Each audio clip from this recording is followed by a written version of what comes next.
incomplete contracts, what are they? They refer to what happens when people write a contract and they can't specify everything in it which is relevant for their economic relationship.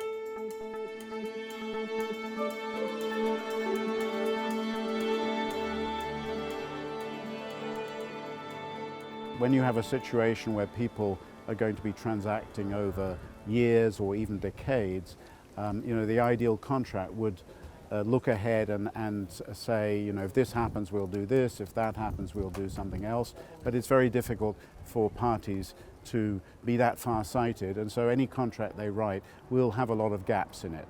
If you can't put everything into a contract, then a critical question is who gets to decide on the things that are left out.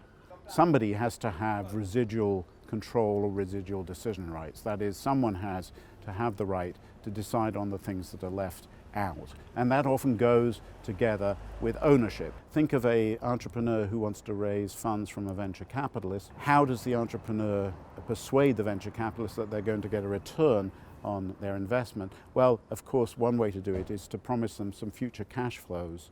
This may not be enough because the venture capitalist may be worried about opportunistic behavior by the entrepreneur. So the venture capitalist may want to have some control over the operations. And so as well as having cash flow rights, it may be necessary to allocate some control rights to the venture capitalist as well. So in the case of financial contracts, I think people hadn't really understood that control rights were also important. Certainly economists, so they tended to think that the cash flow rights, how you divided up, that was the critical thing, the only thing. But in fact, it turns out that it's very important how you allocate the control. If you look around the world, we see many situations where decision rights are allocated.